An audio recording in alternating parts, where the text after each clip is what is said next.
À la 30e du match, on a deux blessures successives qui font que entre Maxime Laforgue et Ben Botica, on est obligé de faire des rotations et de se réorganiser totalement, sachant qu'on avait fait un banc 6-2, on n'avait pas d'ouvreur remplaçant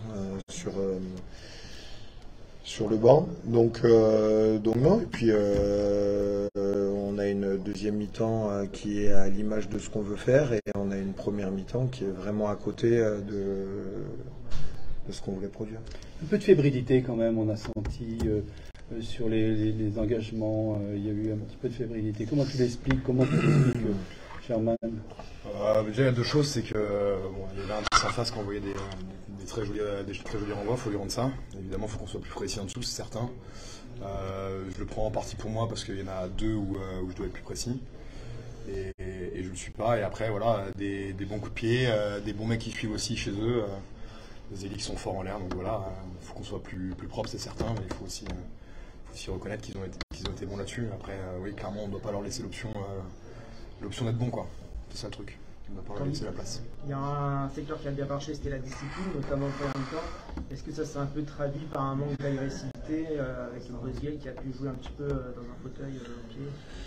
Mais on prend deux essais sur nos exits. Donc la discipline, on est dans ce qu'on veut faire, sauf en fin de match où on fait deux fautes inutiles, carton de Ledou, la pénalité sur la réception de jeu au pied contestable.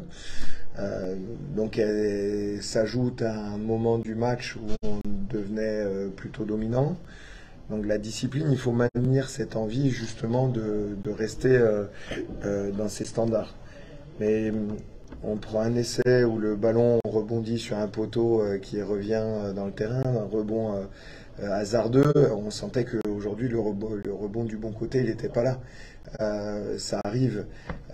C'est très différent la sensation qu'on a entre aujourd'hui et contre Dax. On a perdu, il y a des défaites, mais on n'est pas défaitiste. Hein. Je me sens pas abattu. Au contraire, en fait, on sait qu'on va devoir construire les choses. On prend des points à chaque match. Alors oui, à domicile, quand on regarde les Britanniques, ça suffit pas. On va falloir aller gagner à l'extérieur. Donc ce qu'on ne gagne pas chez nous, il va falloir aller chercher ailleurs. Et ça va falloir le construire. Et surtout, récupérer des joueurs de notre effectif. On est décimé. On a une infirmerie qui est pleine, on la re-remplit ce soir. C'est très compliqué. On s'entraîne dans des conditions difficiles parce que l'effectif est tendu et il faut gérer cette période délicate.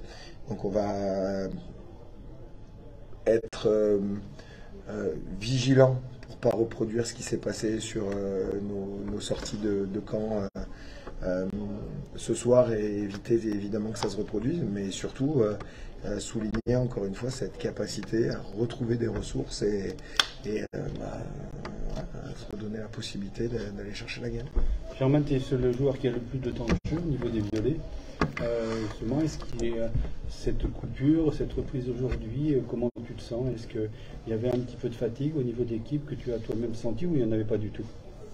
C'est difficile à dire, de la fatigue non, parce ça commence à s'accumuler forcément, mais on a quand même eu 5 jours de pause, mais surtout que c'est un format hyper particulier, quoi. Beaucoup d'attentes avant un match et ensuite beaucoup d'attentes après. C'est un one shot, quoi. On n'a pas trop l'habitude de ce format-là. En plus à mercredi, donc voilà, avec cette période on est un peu tous déboussolés. Bon, évidemment c'est aucunement une excuse, mais c'est particulier, quoi. Je dirais pas fatigué, c'est juste particulier de se préparer pour un match comme ça. Mont-de-Marsan va nous rendre visite, il faudra aller rendre visite après à Colomiers. Il y a du pain sur la planche et des obligations de résultat. On va continuer de travailler.